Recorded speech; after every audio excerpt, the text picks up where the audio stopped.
Hello everyone. सो इस video में हम सॉल्व करने वाले हैं पैलिंड्रोमिक सबस्ट्रिंग्स, है ना। तो जल्दी से पढ़ते हैं इस क्वेश्चन को। Seth likes strings a lot but he likes palindromic strings more. Today Seth has two strings A and B each consisting of lower case alphabets. Seth is eager to know whether it is possible to choose some non-empty strings S1 and S2, where S1 is a substring of A and S2 is a substring of B, such that S1 plus S2 is a palindromic string. Here plus denotes the concatenation between two strings. Note, a string is palindromic if it can be read same both forward as well as backward.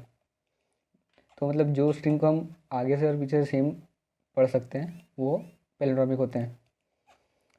First line of input contains a single integer t denoting number of test cases. First line contains string A, second line contains string B. For each test case, print yes. If it is possible to choose string S1 and S2, print no otherwise. तो इस question को मैं समझाता हूँ. तो question को explain करने से पहले मैं ये बता देता हूँ कि पैलिंड्रोम क्या होता है ना. तो पैलिंड्रोम क्या होता है ये मैं पहले बता देता हूँ. तो पैलिंड्रोम होता है कि वर्ड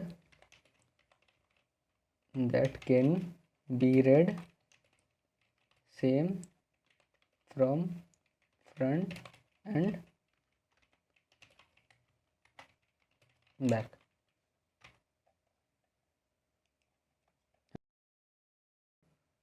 पैलिंड्रोम वो वर्ड होता है that can be read same from front and back, है ना. तो एग्जांपल में दे देता हूँ तो और क्लियरली समझ में आ जाएगा. तो एग्जांपल है लेवल एंड रेडार, है ना. तो इन दोनों वर्ड्स को अगर आप पीछे से भी पढ़ेंगे तो रेडार होगा, है ना. लेवल तो आगे से पढ़ो या एंड से पढ़ो, दोनों की मीनिंग सेम होती है, तो उस वर्ड को हम पैलिंड्रोम कहते हैं. तो अब क्वेश्चन में हमें क्या दिया है कि हमें दो स्ट्रिंग दिए रहेंगे, है ना. एक ए जो कि कुछ भी हो सकता है ना, कोई भी स्ट्रिंग, और एक रहेगा बी, है ना. तो ये भी कुछ भी रहेगा, तो ऐसा रहेगा, है ना. तो अब हमें बताना है कि इसमें से हम कोई भी एक सब स्ट्रिंग चूज़ करेंगे, यानी कि इस स्ट्रिंग का कोई भी हिस्सा, है ना. तो कोई भी हिस्सा हो सकता है, कोई भी छोटा सा हिस्सा हम चूज़ करेंगे और हमें ऐसा चूज़ करना है कि वो एक पैलिंड्रोम बना सकें उनसे, है ना. तो ये क्वेश्चन देखने में तो बहुत डिफिकल्ट लग रहा है पर इसका एक बहुत सिंपल सा लॉजिक है ना. तो सबसे छोटा पैलिंड्रोम क्या हो सकता है बताइए. सबसे छोटा पैलिंड्रोम कौन सा हो सकता है. दोनों लेटर सेम होंगे, ये भी तो एक पैलिंड्रोम है कि नहीं. ए को अगर रिवर्स भी पढ़ेंगे तो भी ये तो सेम ही आएगा. तो अगर कोई हम दो लेटर ऐसा चूज़ कर सकते हैं जो कि दोनों सेम है तो वो हो जाएगा पैलिंड्रोम, है ना, दोनों स्ट्रिंग में से. तो हमें कुछ चेक नहीं करना है, हमें बस इतना चेक करना है कि ए के कोई लेटर क्या बी से सेम हो रहा है. कोई भी दोनों में से एक कॉमन लेटर हमें मिल जाए, कोई भी एक. तो सिर्फ अगर हमें एक भी ऐसा लेटर मिलता है जो कि दोनों स्ट्रिंग में सेम है तो उन दोनों को लेकर हम एक पैलिंड्रोम बना सकते हैं. ऐसा भी हो सकता है कि उन दोनों स्ट्रिंग में से और भी ऐसे वर्ड निकल जाएं जो पैलिंड्रोम हो जाएं, पर मिनिमम क्राइटेरिया तो इतना ही है ना कि दो लेटर सेम होने चाहिए. ऐसा एक लेटर तो है ही जो रिपीट हो रहा है ना. हर पैलिंड्रोम में कंडीशन है एक लेटर तो जरूर रिपीट होगा हर पैलिंड्रोम में, है ना. तो हाँ, लेकिन अगर एक लेटर का है मान लो, तो अगर एक लेटर का स्ट्रिंग है, मान लो कि जैसे कि एक लेटर है ए में, मान लो सिर्फ ए है और बी में सिर्फ बी है, तो एक लेटर जब हम लेंगे तब हो सकता है कि ना हो. तो ए और बी में दोनों में सेम होने पड़ेंगे.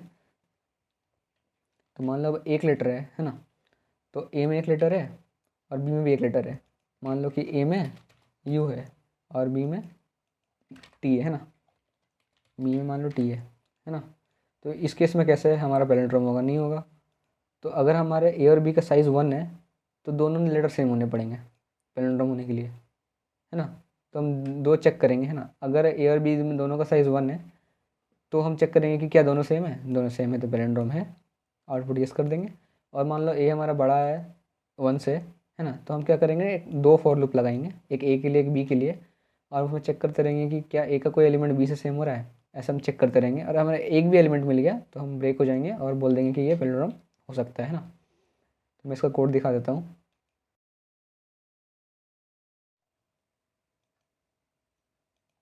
देखो मैंने यहाँ पे क्या किया है. तो सबसे पहले दो कैरेक्टर स्ट्रिंग बना लिए, है ना. 1000 साइज़ का मैंने लार्जेस्ट साइज़ का बना लिया, आप जितने भी साइज़ का बना सकते हैं. तो मैंने दोनों को इनपुट ले लिया और मैंने उनका लेंथ स्टोर कर लिया, है ना. तो आई का लेंथ, आई में मैंने स्टोर किया S1 का लेंथ और जे में मैंने स्टोर किया S2 का लेंथ. ओके. फिर मैंने क्या चेक किया सबसे पहले कि क्या दोनों का साइज़ 1 है.